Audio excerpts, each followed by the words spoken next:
19 ফেব্রুয়ারি থেকে শুরু হতে যাওয়া চ্যাম্পিয়ন্স ট্রফির আগে বাংলাদেশের প্রস্তুতিটা পরিপূর্ণ হয়নি বলে মন্তব্য করেছেন কোচ ফিল সিমন্স। যদিও সাদা বলে নিয়মিত খেলার মধ্যে থাকার বিষয়টিকে ইতিবাচক হিসেবেই দেখছেন তিনি।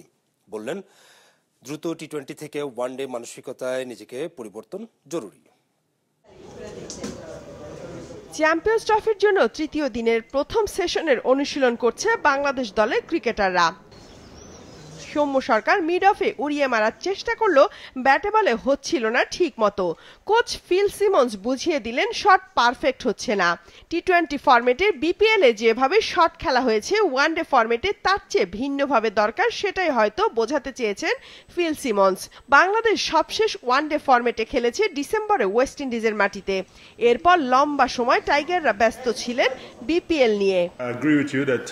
আমি একমত, প্রস্তুতিটা সেরা হয়নি, তবে এটা ঠিক যে তারা সাদা বলে খেলেছে আর নিয়মিত খেলার মধ্যে ছিল।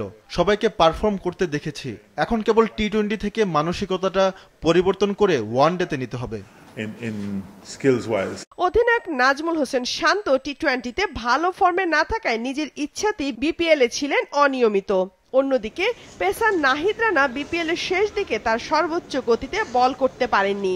বিষয়গুলো নিয়ে অবশ্য চিন্তিত নন সিমন্স। শেষ দিকে নাহিদকে একটু স্লো মনে হয়েছে। রান আপও একটু বেশি সাধারণ, স্বাভাবিকের চেয়ে কম ছিল। তবে তার দল আগেভাগে বিদায় নেওয়ায় সে বিশ্রামের সুযোগ পেয়েছে। একদিন আগে অনুশীলনে তার গতি বেশ ভালোই মনে হলো। তার আগের পেস ফিরে আসছে। আর শান্ত বিপিএল এ খেলুক বা না খেলুক, প্রতিদিনই কঠোর পরিশ্রম করেছে। সে ভালো প্রস্তুতি নিয়েছে।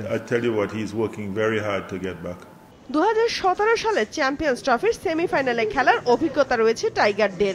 এবার কি আরো ভালো করা সম্ভব? আমি মনে করি আমরা যদি আমাদের সামর্থ্যের সর্বোচ্চটা দিতে পারি তাহলে ভালো সুযোগ রয়েছে। ট্রফি জেতার ব্যাপারে বিশ্বাস না থাকলে এখানে থাকতাম না।